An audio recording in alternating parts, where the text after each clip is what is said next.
Vijayawada university మంచి భవిష్యత్తు కోసం తెలుగు విద్యార్థులు ఇష్టపడే యూనివర్సిటీ. హైదరాబాద్ లో మరో ఇన్సిడెంట్ అయితే జరిగింది. యాక్చువల్లీ ఇది మిస్టీరియస్ డెత్ గానే పోలీసులు అయితే ప్రస్తుతం భావిస్తున్న పరిస్థితి కనిపిస్తోంది. ఎందుకంటే యాక్చువల్లీ ఈమె గుండెపోటుతో చనిపోయింది అని భర్త యాక్చువల్లీ వాళ్ళ ఫ్యామిలీ మెంబర్స్ అందరికీ ఇన్ఫర్మేషన్ ఇవ్వడం, అట్లాగే వెంటనే ఆమె బాడీని కూడా స్వస్థలానికి తరలించే ఏర్పాట్లు కూడా చేయడం ఇక్కడే అనుమానాలకు తావిచ్చింది. మరి ఏమైంది ఏంటి అనేది కూడా పూర్తి ఇన్ఫర్మేషన్ ఏం చెప్పకుండానే హుటాహుట్న చాలా తొందరగా భార్య చనిపోయిన తర్వాత వెంటనే వాళ్ళ స్వస్థలానికి తీసుకెళ్లడానికి ఏర్పాట్లు చేయడం. కానీ అనుమానం ఎక్కడొచ్చిందో ఏంటో తెలియదు. కానీ పోలీసులు ఎంట్రీ ఇచ్చిన తర్వాత అసలు ఏం జరిగింది కనుక్కునే ప్రయత్నం చేశారు. బికాజ్ ఆమె బాడీ మీద కొన్ని అంటే కొట్టినట్టుగా కొన్ని గాయాలు కూడా ఉండడంతో అనుమానాలకు తావిచ్చినట్టయింది. స్పష్టంగా ఆమె చెంపల మీద కావచ్చు, లేదంటే ఆమె భుజాల మీద అండ్ ఆమె చేతుల మీద కొన్ని గాయాలున్నాయి. గుండెపోటు వస్తే ఇట్లా గాయాలు ఎందుకుంటాయి అన్న అతిపెద్ద క్వశ్చన్ ని రైజ్ చేస్తూ ఉన్నారు. సో ఇది ఎక్కడ జరిగింది అంటే ఈమె ఆల్రెడీ మ్యారేజ్ అయిపోయింది. మలక్పేట జమునా టవర్స్ లో భార్యాభర్తలు ఇద్దరు కలిసి ఉన్నటువంటి సిచ్యువేషన్. కానీ ఏం జరిగిందో ఏంటో తెలీదు. భర్త మాత్రం భార్య గుండెపోటుతో చనిపోయింది అని వాళ్ళ తోటి ఫ్రెండ్స్ అనుకోండి, లేదంటే ఇద్దరు ఫ్యామిలీ మెంబర్స్కి ఇన్ఫర్మేషన్ ఇవ్వడం. కానీ తీరా వచ్చి చూసేసరికి బాడీ మీద పూర్తిగా గాయాలు ఉన్న సిచ్యువేషన్ అయితే కనిపించింది. అనుమానం రావడం, ఆ బాడీ చూసినటువంటి వాళ్ళు చాలా అనుమానాలైతే వ్యక్తం చేశారు. నిజంగానే బాడీ మీద చాలా అంటే చాలా గాయాలున్నాయి. గుండెపోటు వస్తే అసలు ఎట్లాంటి గాయాలు అనేవి ఉండవు. కానీ ఇప్పుడు ఈ ఇన్సిడెంట్ లో మాత్రం భర్త చెప్పిన విధంగా గుండెపోటుతో చనిపోయినట్టు ఎక్కడ కూడా కనిపించట్లేదు. భర్త పేరు వచ్చేసి వినయ్ కుమార్ అండ్ ఈమె పేరు వచ్చేసి శిరీష. సో వీళ్ళిద్దరు కూడా కొంతకాలంగా మలక్పేటలో కలిసి ఉంటున్నారు. కానీ వాళ్ళది వచ్చేసి శ్రీశైలం దోమలపెంటకు సంబంధించిన వాసులు. వాళ్ళిద్దరు కూడా గత కొంతకాలంగా మలక్పేటలోనే ఉంటున్న సిచ్యువేషన్. కానీ ఏం జరిగిందో ఏంటో తెలియదు. గుండెపోటు వచ్చి భార్య చనిపోయింది అని అందరికీ ఇన్ఫర్మేషన్ ఇచ్చిన తర్వాత మిగతా వాళ్ళు ఎవరైతే దగ్గరలో ఉన్న రిలేటివ్స్ ఎవరైతే ఉన్నారో వెళ్ళి చూస్తే మాత్రం శిరీష బాడీ మీద పూర్తిగా గాయాలున్నాయి.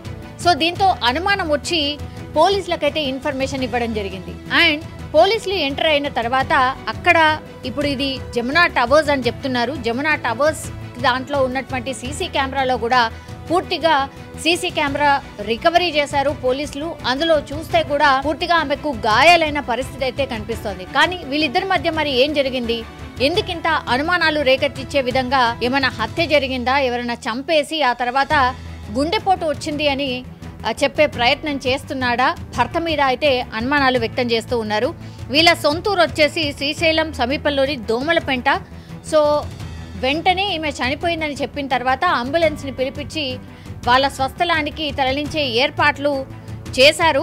బట్ సీసీ కెమెరా ద్వారా మృతదేహాన్ని చూసినప్పుడు మాత్రం పూర్తిగా ఆమెకు గాయాలున్నాయి. కాబట్టి ఏదో జరిగింది, ఇది హత్య కిందనే పోలీసులు పరిగణిస్తూ పూర్తిగా కేసుని నమోదు చేయడం జరిగింది. భర్తని అదుపులోకి తీసుకున్నారు, విచారణ కూడా చేస్తున్నారు. మరి వీళ్ళిద్దరి మధ్య ఎలాంటి గొడవలు ఏమైనా ఉన్నాయా, మరి ఏం జరిగింది ఏంటి అనేది కూడా కనుక్కునే ప్రయత్నం పోలీసులు అయితే చేస్తూ ఉన్నారు. కొట్టి చంపి ఇది కేవలం గుండెపోటు ద్వారా చనిపోయింది అని చెప్పే ప్రయత్నం చేస్తున్నారా అని పోలీసులు అయితే అనుమానిస్తున్నారు. కుటుంబ సభ్యులు కూడా పోలీసులకు అదే ఫిర్యాదు చేయడం జరిగింది. హుటాహుట్న మరి గుండెపోటుతో చనిపోయిన తర్వాత ఈ అంబులెన్స్ ని పిలిపించి కుటుంబ సభ్యులు ఎవరు చేరుకోకుండానే ఆమెని వాళ్ళ స్వస్థలానికి పంపించే ఏర్పాట్లు చేశారా అన్న అనుమానాలు ఉన్నాయి. శిరీష అండ్ వినయ్ కుమార్ భార్యాభర్తల మధ్య మరి ఏవైనా విభేదాలు ఉన్నాయా ఏంటి అనేది కూడా ఇరువురు కుటుంబ సభ్యుల నుంచి ఇన్ఫర్మేషన్ అయితే తీసుకుంటున్నారు. కుటుంబ సభ్యులైతే మా అమ్మాయిని కొట్టి చంపేశాడు అన్నటువంటిది చెప్తున్నారు. కానీ వీళ్ళిద్దరి మధ్య మరి ఏమైనా గొడవలు ఉన్నాయా, ఏం జరిగింది, ఎన్ని ఏళ్ల క్రితం వీళ్లకు వివాహమైంది, అండ్ మలక్పేటలో ఉన్నటువంటి వీళ్ళు చుట్టుపక్కల వాళ్ళ దగ్గర నుంచి కూడా పోలీసులు ఇన్ఫర్మేషన్ తీసుకుంటున్నారు. అంటే ఏమైనా మనస్పర్ధలు ఏమైనా ఉన్నాయా, గొడవలు ఏమైనా జరిగినట్టు మీకేమైనా వినిపించిందా. అండ్ అందరూ ఈ జమునా టవర్స్ అంటే ఈ గేటెడ్ కమ్యూనిటీకి సంబంధించిన ఇళ్ళు ఉంటాయి కాబట్టి డెఫినెట్లీ అంతో కొంత ఈ చుట్టుపక్కల ఉన్న వాళ్ళకు కూడా వీళ్ళ గురించి తెలుసుంటుంది. సో వాళ్ళ దగ్గర నుంచి కూడా పూర్తిగా ఇన్ఫర్మేషన్ అయితే తీసుకుంటున్నారు. అనుమానాస్పద మృతిగా పోలీసులు అయితే కేసు నమోదు చేయడం జరిగింది.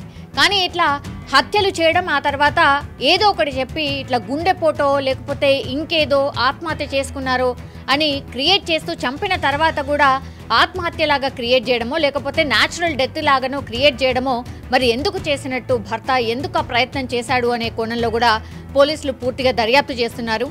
అటు వినయ్ కుమార్కి సంబంధించిన కుటుంబ సభ్యులను, అట్లాగే శిరీష ఇప్పుడు ఎవరైతే మృతురాలుందో శిరీషకు సంబంధించిన కుటుంబ సభ్యుల దగ్గర నుంచి కూడా వీళ్ళిద్దరూ మరి ఏమైనా ఇష్యూస్ ఉన్నాయా ఏంటి అనే కోణంలో కూడా పోలీసులు క్వశ్చన్ చేస్తూ ఉన్నారు.